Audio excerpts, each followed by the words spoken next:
Dossier 1. Classe de 9e. Compréhension de l'oral. Page 8. Moment de partage. Bonjour à tous. Aujourd'hui, vous serez capable de comprendre un reportage à propos d'une organisation de bienfaisance. Je vous présente Marie. Marie est une étudiante en classe de 9e. Bonjour Marie. Bonjour monsieur. Maintenant, nous allons écouter un reportage sur une organisation qui aide les autres. D'accord.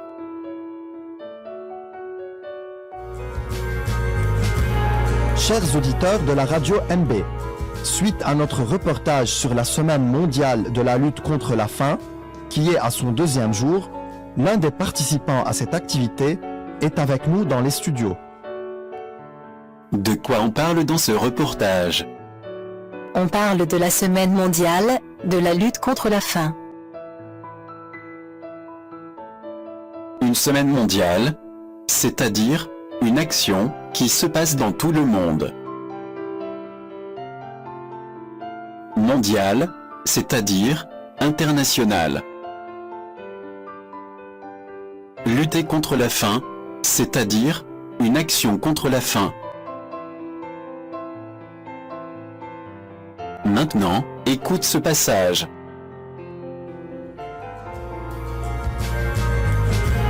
Chers auditeurs de la radio MB, suite à notre reportage sur la Semaine mondiale de la lutte contre la faim, qui est à son 2e jour, l'un des participants à cette activité est avec nous dans les studios. Bonjour monsieur, pourriez-vous nous présenter votre association en quelques mots? Bonjour. Notre organisation, nommée Un repas pour tous, a pour but d'offrir une alimentation équilibrée aux personnes démunies. Surtout quand on sait que des millions de personnes dorment le ventre vide et vivent dans la tristesse et le désespoir. Notre association peut servir plus de 200 000 repas par an. Combien de personnes parlent-elles? 2 personnes, l'animateur et un participant. Mais que veut dire un participant? Un participant, c'est la personne qui participe à une activité. Comment on appelle le groupe qui organise cette action? Une organisation. Oui, c'est le synonyme d'association. Une organisation, c'est-à-dire une association. Quel est le but de cette organisation? Le but est d'offrir une alimentation équilibrée. Une alimentation équilibrée, c'est-à-dire une alimentation variée. À qui l'organisation offre ses repas? Aux personnes démunies. Démunis, c'est-à-dire pauvres. Quel est le sentiment de ces démunis? L'espoir ou le désespoir? La joie ou la tristesse? La tristesse et le désespoir. Très bien. L'espoir, contraire, le désespoir. La joie, contraire, la tristesse.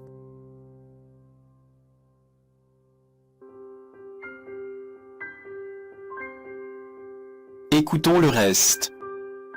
Comment pouvez-vous servir un si grand nombre de personnes? On reçoit des dons et on organise une banque de repas locale qui se trouve dans plusieurs quartiers.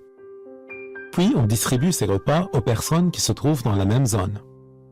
Nous sommes nombreux et toujours présents de 6 heures du matin jusqu'à 6 heures du soir, sauf le mercredi, pour recevoir et distribuer les repas. Une belle initiative et qui semble très efficace. Merci monsieur. Chers auditeurs, notre reportage continuera demain. Merci de votre écoute. Pourquoi on fait les banques de repas? Pour les distribuer aux démunis.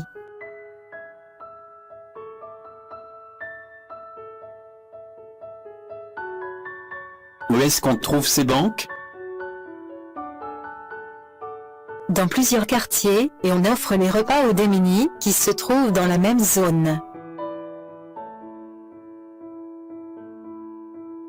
Quartier, c'est-à-dire zone.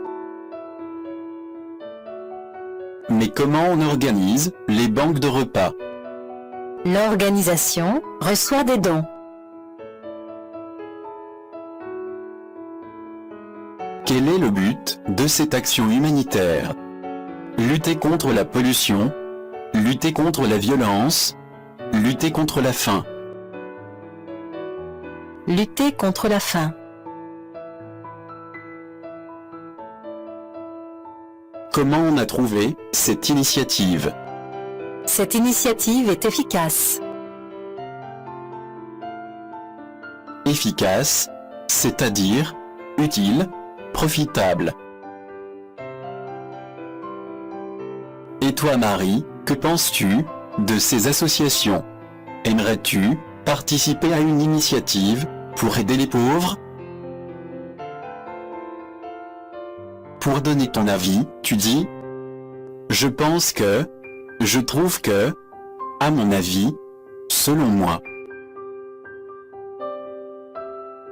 Pour exprimer ce que tu aimes, tu dis « J'aimerais » plus verbe à l'infinitif. Je pense que ces associations sont utiles. J'aimerais participer à ces initiatives pour aider les démunis et lutter contre la faim. Vous aussi, écrivez-moi pour donner vos avis. J'attends vos réponses à cette question sur le site. La meilleure réponse sera publiée avec le nom de l'étudiant sur la page Facebook. Au revoir.